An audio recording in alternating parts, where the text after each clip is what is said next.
Well, good morning and welcome to day 3 of our devotional First, putting God first in living and giving. My name is Joshua Manning and I'm one of the pastors at Grace Chapel. I'm so glad that you decided to join us this morning. Our devotional today focuses on Psalm 135 verses 15 through 18. Listen now for a word from the Lord. The idols of the nations are silver and gold, made by human hands. They have mouths but cannot speak, eyes but cannot see. They have ears but cannot hear, nor is there breath in their mouths. Those who make them will be like them, and so will all who trust in them. This is the word of God for the people of God. Thanks be to God. The author today reminds us of the importance of unlearning, and he uses a couple of scenes from the first Matrix movie to talk about how the main protagonist sort of struggled to let go of what he had become accustomed to and to live into this new reality.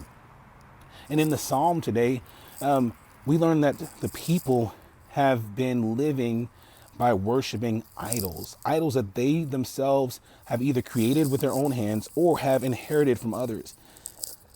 And the reality is, I think we are similar. There are things that we have been handed by previous generations or things that we have been responsible for crafting in our own lives, idols that we've made out of our own daily living, whether, what the author says is chasing a certain salary range or chasing a certain home, a certain car, a certain identity or public facing persona, that we are responsible for creating our own idols. And because we're responsible for creating our own idols, we're also responsible for unlearning that behavior.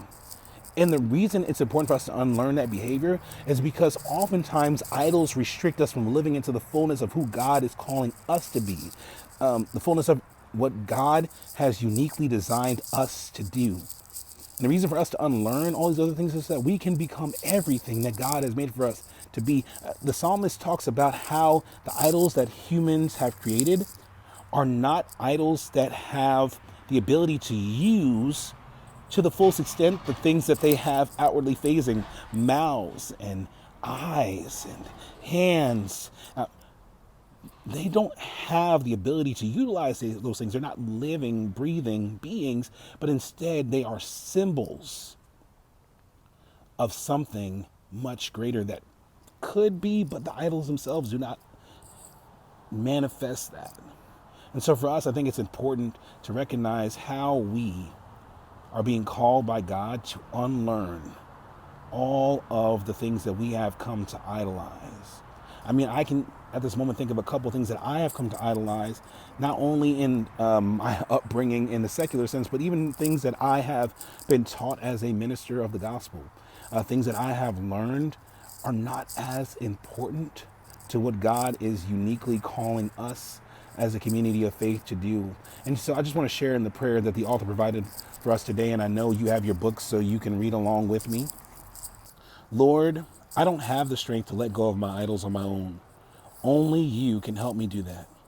Help me to lay them aside and give my absolute best to you. Amen. The main protagonist in the Matrix not only journeys to unlearn these things by himself, he is part of a community. He is encouraged by Morpheus to let go of the things that are stopping him from living into his fullest potential. Not only is he encouraged by Morpheus to do those things, Morpheus journeys with him from his growing awareness of those idols to his letting go of those idols, even to helping him reach his fullest potential.